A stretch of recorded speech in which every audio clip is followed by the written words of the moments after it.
Welcome back to Live with Ahmad, the poet, powered by Revolution of One, where we have the greatest guests and the most powerful conversations. And today is no different. We got the entrepreneur, author, professor, visionary, the good brother, Dr. Anthony Murdock, on the program with us today. How you doing today, my family? Black man, I'm blessed, black, and highly favored, King. How you doing? I'm doing good. I just want to say first and foremost, bro, I appreciate you getting on the program with me and just sharing these few moments to just drop some knowledge on us, because we know you got knowledge to drop. But before we start the show, I would like for you to give the audience a quick just rundown of what you do, what your vision, what your purpose is outside of the things that I've already named, because the things that you do is so expansive. I just wanted to give you a brief moment to just kind of let the audience know about what you're doing in your movements. Yeah, no, I appreciate it, black man. First and foremost, man, I thank God for the opportunity, and thank you, King, for being such a great steward over what, God is doing through you. It's a benefit to our community, to our people, and to the world. So it's an honor being in proximity, King. But my name's Anthony Murdock II. I go by Murdock. I'm a purpose-driven, action-oriented servant leader, proud product of the world's largest small city, Indianapolis, Indiana, the storytelling capital of the world. I am a lawyer by trade. I graduated from the I.U. McKinney School of Law back in the spring. I'm a business professor by occupation. I teach entrepreneurship and innovation in the Lacey School of Business at Butler University. But I'm a business coach by passion. I coach entrepreneurial superstars to win championships through storytelling. And ultimately, I'm in the business of becoming the greatest powerpreneur that my city's ever seen. And powerpreneurship is the art of strategically leveraging the greatest asset a person has, their story. And I believe that Black stories are the assets that break generational curses, build generational wealth, and bridge the racial wealth gap. And across my for-profit company, Murdock LLC, 2 nonprofit organizations, and innumerable partnerships and collaborations, we are empowering our people to make it make sense, that sense, and that sensational impact all across the senses, one power move at a time. So it's a blessing to be in proximity to you, black man. I look forward to the conversation for sure. And this is powerful, my brother, powerful. And I've seen a lot of your conversations and your talks and things that you've been doing with the Circle City Storytellers and just everything that you've been working on. I wanted to ask you, especially when you talk about business and entrepreneurs, what is one thing that you feel holds entrepreneurs back from their initial idea? Is it overthinking? Is it lack of resources? What is one thing that you think is the biggest thing that holds entrepreneurs from getting started? That's good, Doc. And I'm going to focus specifically on our people, if that's okay with you. 2-pronged. Number one, problem solving is a skill set. Problem solving is a skill set. And a lot of us were not taught to solve problems. And if we were taught to solve problems, we were taught to solve our own problems, not the problems of other people. And if you want to build a business, you've got to solve a problem, and you got to know whose problem you're solving. And we have got to invest in developing the skill set of solving other people's problems. Because for those of us that do know how to solve problems, but only solve our own, that makes us our own customer. And when we're our own customer, we're getting high off our own supply. And I ain't got to explain to the people listening, well, that's a problem. So one, if I could say anything that holds us back in business, it's not that we are incompetent. It's not that we're not great, because our value is commoditized, commercialized, capitalized, and criminalized every day. But whose problems do we solve? Number 2, Doc, it's about owning our narrative. Like there's got to be this relationship between I have something that's of value. What is value? Under promising, over deliver, consistently exceeding expectations. You want to provide value, consistently exceed people's expectations by solving their problems. But even in providing that value, we've got to take ownership over the language and the narrative surrounding how we solve people's problems, whose problems we solve, and why we solve that person's problems. So I think if we are able to have in a microwave rent-filled society an ownership mindset, in addition to investing in the skill set of solving problems, the game changes, Doc. We're more positioned to fight back against a capitalistic society, and we are better positioned with our own power to fight back against racism and white supremacy. And when you talk about entrepreneurship and establishing business, what is your definition for what success is, especially when it comes to dreamers? You're talking about art. Like, what is it a finite answer to what success is? Just thinking about educating people on business, like, education seems like such a Yep. it draws a line in the sand. But what is your take on what success is? Well, that's good, Doc. In my lecture I gave today, man, we talked about the three things that impact in entrepreneurs space in the market. And in the book, described it as education, experience, and expertise. And so I asked my students, I said, which one of those three E's do you think is the most important, and why? Now, what's funny was this is on a college campus, and these students, only one of them said education. I said, so y'all are in college, and only one of you think education is the most important thing to position an entrepreneur to succeed in the market. So there's a whole story there. Like, what does that mean? Number two, some of them said expertise, my brother. Like, if in order for an entrepreneur to acquire market share, then in order to achieve success, then they've got to be an expert at what it is they do. Their expertise becomes their competitive advantage. It becomes why they choose this pen versus this pen. And they look the exact same, but someone chooses this because this is the expert and this one is not. But man, me and a couple other students said, I think it's about experience, brother. And I promise to answer your question about success. I said it's about experience because, number one, an expert should not be an expert if they lack experience. Because expert and experience start with the same 1, 2, 3, 4, 5 letters, right? So that's number one. Number two, you will seldom find a business college or an MBA program that does not have experiential education included in their curriculum. Because even these institutions of higher education come to understand the classroom can only do so much. Theory only goes so far. You have to become proximal to the problem you claim to be solving. So when I think about what sets entrepreneurs apart, what helps them to acquire market share, it comes with experience. So what does it have to do with success? Success is not monolithic, just like Black people. And so as a people, we can't continue to force this same idea about what success looks like. I'd also care to share that success for me looks different depending upon what context we're describing. I have different visions for success depending upon what I'm talking about. But landing my plane, even those different visions for success are all impacted by my experience and the collective experience of our community. So I can't talk about success in a silo. I've got to talk about success in the context of my people's experience. And if I'm talking about it in the context of my people's experience, a shared vision for success is liberation, my brother. And that's why whether I'm talking about Circle City storytellers and eliminating barriers to Black stories being told, or I'm talking about the Side Hustle Economy Company and empowering Black side hustlers to achieve their entrepreneurial dreams, or I'm talking about Murdock LLC, where we are coaching entrepreneurial superstars to win championships and not scrimmages. The goal there, my brother, is Black liberation. And when you talk about the side hustle economy, what is the approach with that? Because I've heard of a still away method where it's like, you got a side hustle and you build up the side hustle on the side until it can take over the main hustle. What is your approach to the side hustle economy? So let's take one step back. The methodology that we approach for the company is the 3 E's. And it's not education, expertise, and experience. It's exposure, education, and equipment. You and I broke bread about this another time. We talked about that. A lot of us don't dream by any means because we haven't seen something worth dreaming about. So I got to expose them to something worth dreaming about first.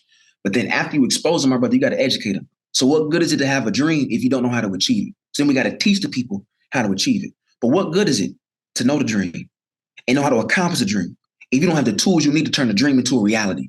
And a lot of us are stuck between education and equipment. We got the education. I got an undergrad.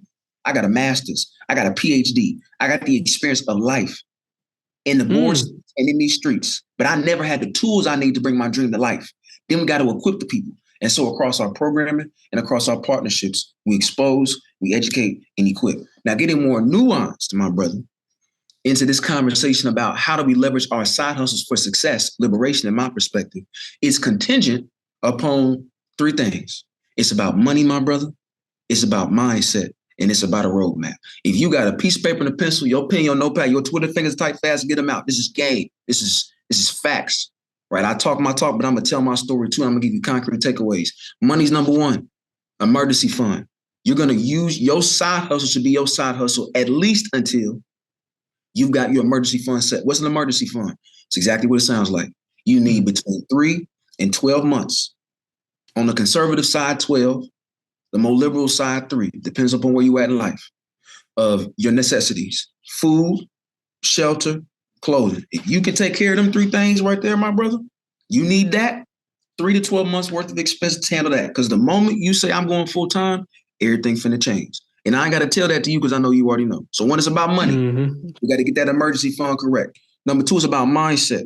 And not even your own mindset, but you need a mindset of a community around you. When I talk about mindset, I'm talking about who are your peer mentors. Who are the people who are proximal to your struggle as you figure how to make it make sense, and that sensational impact all across the senses?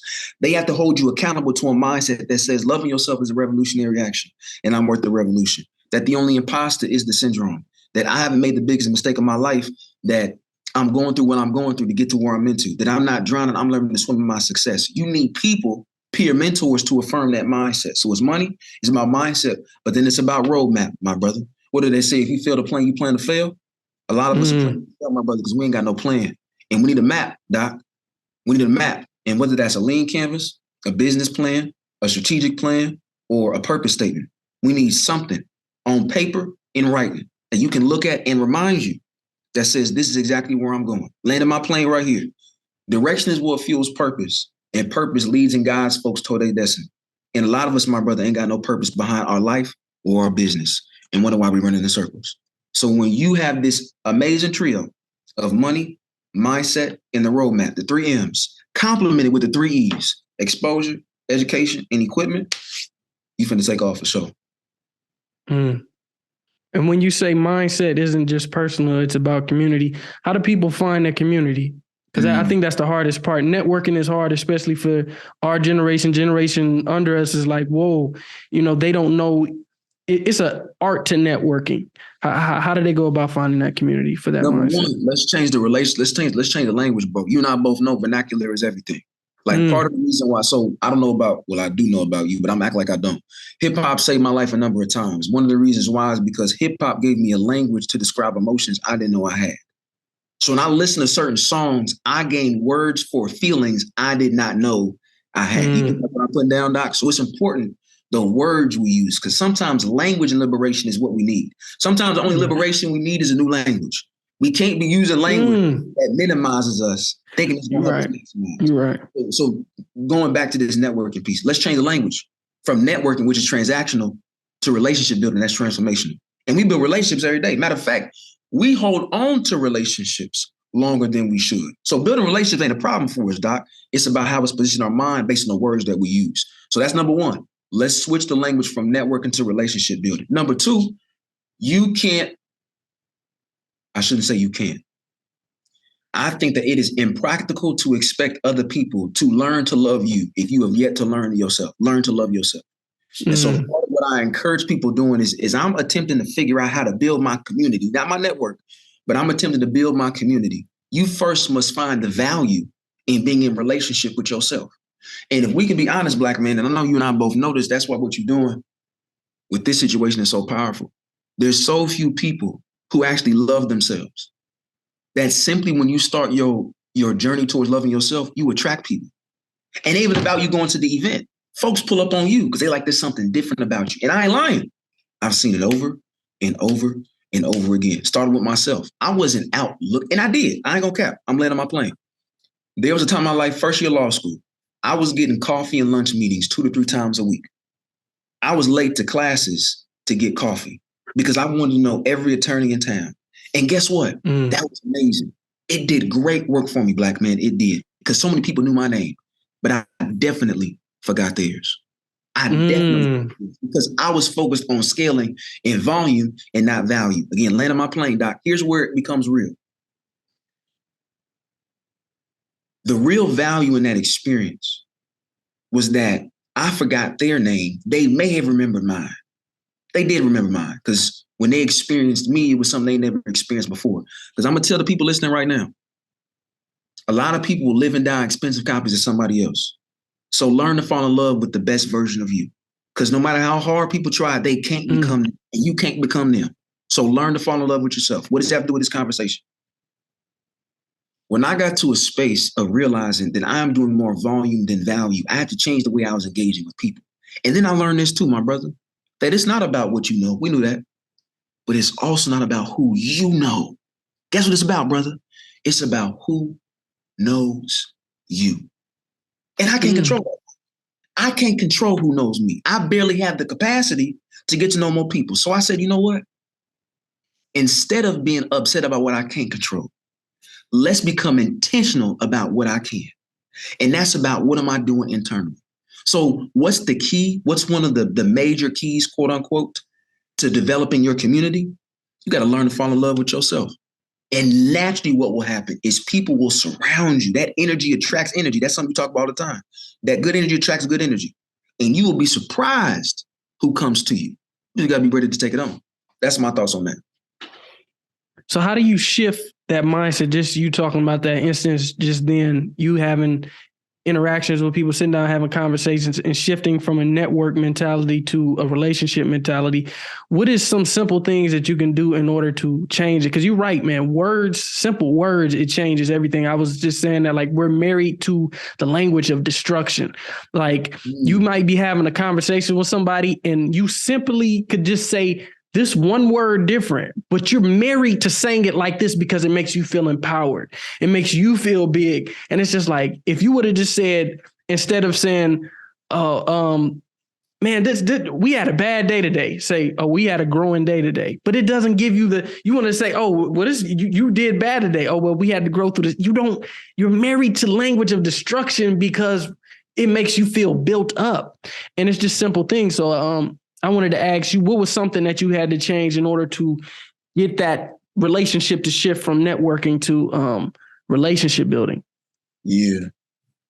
I think one, I'm not trying to sound like a broken wheel, but I'm talking about principles. You a principle, brother. You know the power of principles in mathematics.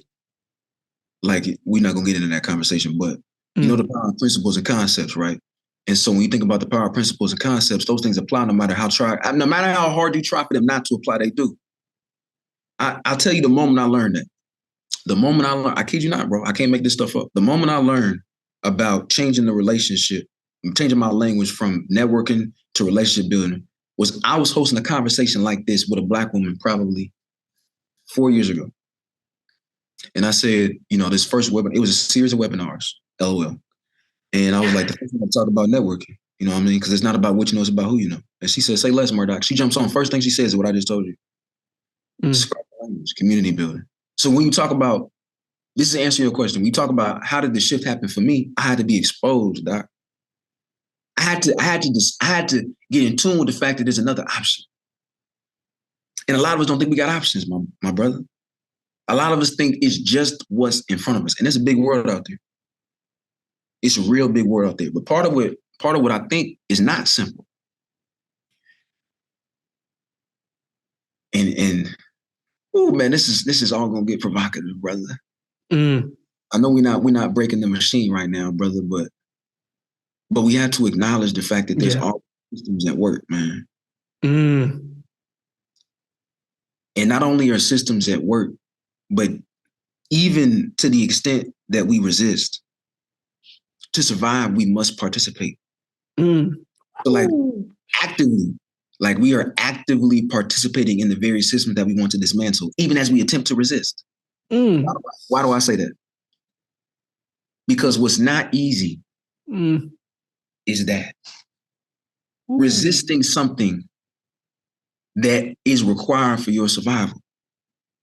Because the opposite is total sacrifice, which is where you find things like real love, real understanding, real knowledge. Let me land the plane because we getting real interesting right here. Going back to what you're talking about with how do you make this pivot, this change, I had to be exposed. But once I was exposed, I had to be open to what I was seeing, Doc. And a lot of us are scared for something new. So not only am I saying that we have to be exposed, but the non-simple thing, which is what I think is going to have the real like systematic impact, is we have to dismantle fear. Like we can't we have got to stop believing in fear. Fear has so much power over our lives, man. And you got to ask yourself, what are you scared of and why?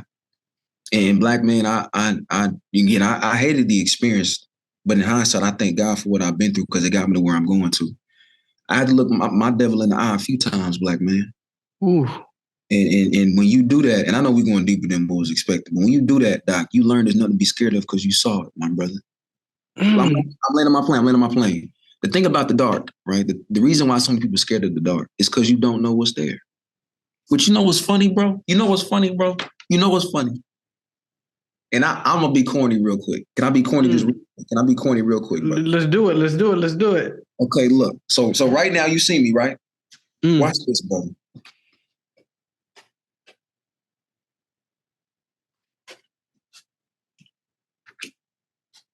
It's dark, right? You can't see nothing, right? It's dark. And people be scared of the dark, right, brother? Yeah.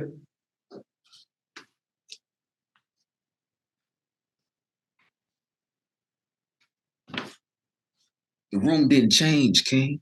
The same room that was dark is the same room when it's light. Fear makes you scared of things that are literally not real, brother. Like I'm in the same room, bro. I'm in the same room. And fear makes you think things are there that if you just turn the lights on, you know they're not there. How are we scared of the same room when it's dark that we comfortable in when it's light? And that's how so many of us live, bro. So many of us live like that, man. And so what I'm saying is this: when I got exposed, I'm using this conversation around changing the language from networking to community building as a metaphor for overcoming fear. And it's someone can tell you that there's no reason to be scared of the dark. And they can even tell you their story of overcoming the dark. But you have to choose to believe that I don't have to be scared of the dark. And guess what, brother? It's cool to be scared of the dark in this world because you can get a nightlight. It's cool to be scared of the dark, brother, because you can get a nice little blanket. I'm talking about the systems that are predicated upon our fear, my brother. We become comfortable in our fears. And it's uncomfortable to not be scared, my brother. But what I'm telling you right now is there's freedom on the other side of your fear. And when I think about success, I want to be free. I want to be living, Black man. And that's contingent upon exposure first. So changing my language from networking to community building, from riches to wealth, lust to love, to whatever word you want to use these things. It was rooted first in exposure. So that people listening become comfortable with being exposed to something that is outside of your norm. But then the subliminal part that makes it something from an instance to a systematic shift, a life shift, a lifestyle shift is don't just be exposed, but be open to the fact that there could be a truth that you're currently not aware of. And when you fall in love with that process and you remove fear from your life, the lights turn on. So that's my thoughts on that, Doc. I'm telling you, man. Whoo! I mean, you just set it off, you just set it off, bro. I'm feeding off the energy, bro. When you said, I just had the quote in my head. You said, to survive, we must participate. Yeah. The system makes us feel like to survive, we must participate. Woo! You broke me down with that one. I'm like, that is so true in so many different instances. And that's when we get to that imposter syndrome that you was talking about earlier, being a very rich copy of somebody else, because you feel like in this system, we have to in order to survive, we must participate. And it's just like, man, and the analogy of turning the lights on and off is really just an analogy of perspective. And I heard you give a quote on a podcast. You said it's a blessing to be stressed over blessings. That's a fact, Doc. Can you talk about some things that we might overlook or take for granted? Something simple as our cell phones that empower us that we might look over and we might not see as a blessing or something that gives us a step over somebody else who might not have that? What is something that a lot of people, young African Americans, for instance, have that we overlook that can really help us to pursue our dreams and our passions? So number one, you're right about the cell phones for sure, because the cell phones are a tool like education. But because this is good, because cell phones are in our hand, but the curriculums in our schools are not, we have greater agency to equalize with this than we do in the classroom. Because, they said education is a great equalizer, right? And you and I both know that, that's a very complicated truth. We have a more critical conversation about what the heck that even means. And what good is equality in a world that needs equity? What good is a world of equity? Again, these are different conversations for different days. But number one, that's the piece about the phone, you're right. Like sometimes because we've been conditioned, I know this ain't that, but because we've been conditioned, we will learn to normalize things that are not normal at all, like these phones. And just this concept of, I talk to my pops about this all the time. In 3 generations, our people changed so much. We went from being thirsty all the time. We had to drink our own spit, brother. Like we was thirsty. You picking up what I'm putting down, Doc? To the next generation, our parents' generation, what happens? They get one sink. And that sink, you know how like in some sinks you can't turn the faucet off all the way, it always drips that one drop? Or it's got dirty water. Let's use that right there, dirty water, Doc. We went from having no drink, no sink, to now we've got one sink, but it's dirty water. And so you have a group of people fighting over this dirty water because it's better than being thirsty, right? That's another conversation for a different day. And then guess what happened after that, brother? Now we're drowning. Because we got sinks, brother. We ain't never been taught how to clean the water either. So we drowning on dirty water. We went 2 generations ago being thirsty. And now, brother, we drowning. Neither one of those things are healthy, King. Neither one of them. And so when I think about where, and I want to make sure I get back to your question. I don't want to get lost in the sauce like what I was just doing with this metaphor right here. Talking about the generation from this I'm gonna catch it. Hold on. Don't lose me. I'm about to catch it, brother.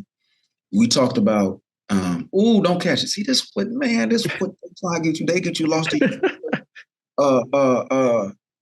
Hold on, brother. I'm about to catch it. Side note, y'all gotta get sleep. You don't get sleep. Stuff like this happens. Service announcement. Yeah. Remind me, brother, man. What was your question? Bro, I'm fed up, man. It was a question about things that we overlook. Simple things that we overlook. Perspective. Yep. Thank you, Doc. So like I said, this phone right here, we normalize things that ain't normal. And like I said, we've gone from a generation where we couldn't get access to books. We were getting killed for reading books. And we still getting killed for reading books. We're not gonna gloss over that. We still getting killed for reading books. We're just getting killed in a different way. We went from being killed to reading books to now everybody got these phones. Some of us got multiple of them. We got TikToks, we got Instagrams, we got Twitters. That's what I mean from going to being a drought to drowning. But you know what else we overlook, my brother? That's simple. I think that's simple. We also overlook our value, brother, and our power. So like, what good is this phone if we don't do something with it? And we doing something with it all the time. I was talking to my mastermind on Tuesday, brother. Man, as a people, we are not losing because we're not great. We are not losing because we are not competent. We're not losing because we're not qualified.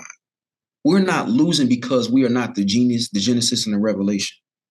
We're losing because we get played instead of making plays. And the only reason why the only reason why we get played instead of making plays is because we don't understand how to win. And you know what we're doing, brother? We're calling scrimmages championships. And at a certain level, that's real. Because when you start so far behind, it's difficult to conceive the start line. But you can't win unless you get past the finish line first. And we've been calling steps to get to the start line championships. And that's not fair. But freedom is also not free. And we got to face the facts, because calling something what it's not don't change what it is. It just leaves us ill prepared, sick and unprepared to deal with what's being done. And drinking dirty water, my brother, will leave you thirsty and it will leave you sick. And part of what we overlook is what a win actually is. And we overlook that we don't have to put up with some of the stuff we put up with because of the power of what we put out. Content is king. Content is queen. Content is royal. And it's not because of the videos, it's because of the data. And the data is nothing but the people's emotions on paper. These companies, corporations want our data. And they want the data because they want to understand how we think, how we operate, how we move. How do we dance like that? How do we jump like that? How do we sing like that? How do we talk like that? How do we live like that? How do you put somebody in animalistic environments and they're still able to produce work that inspires geniuses who were raised in castles? It's crazy, Doc. So I think at a certain level, we overlook the power in these phones for sure. But man, we also just overlook the power in what we produce. Because we are consumers, but we invented production. So yeah. My brother, you just dropped the mic on that one. We gonna end the show there, man. Just the power in our story, bro. I think that's the power of our story. Like, our stories can move things, that people can create things, and our story can trump everything that's been created just by our story, just by what we overcame. It'll trump anything you've built. You can build monoliths, you can build coliseums, you can build all these different things. But if you know my story, what I experienced, it is a monolith. It is a coliseum. It is all those things. Once I tell it to you, my story is that powerful. It'll move mountains, man. And it's just like, whoo, you just dropped the mic, my brother. You just dropped the mic. I just want to say, man, I appreciate you doing this with me. I appreciate you getting on the program, man. This is an honor, a blessing. No. Y'all got to make sure y'all respect this black man right here. Don't take him for granted. We take black men for granted too often. I'm going to tell you that right now. I don't know who watching it. We take black men for granted too often. And one of the reasons why is because y'all give interesting black men platforms. It's a lot of boys with mics and headphones. But you know what y'all see? Ooh, this is good. Y'all see the mic and the headphones. You don't understand the head that them headphones is on, and you take for granted the voice that comes out of the head that's speaking into that mic. And a lot of y'all care more about creating these images of people with these headphones and mics than thinking more about who's got the headphone on their head and what message they're amplifying. And this black man right here, it's a solid black man. It's a mighty black man right here. And y'all shouldn't be taking this brother for granted. So, man, the honor is mine. From king to king, royalty to royalty. Respect, bro. For real, for real. I appreciate that, bro. I receive that. Jason Wilson said we got to receive our flowers, man. And I receive that. I got to give them right back to you as well, brother. You're doing powerful work in your city and outside and across the nation, across the world, man. You're doing powerful work. And hopefully we can do more work in the future. So I really appreciate you doing this with me. And to all the audio listeners, everybody tapping in with us, we want to say we appreciate y'all, man. Stay tuned for the next one. This is Ahmad the Poet, Anthony Murdock. This is The Real Talk, Revolution of One. Peace.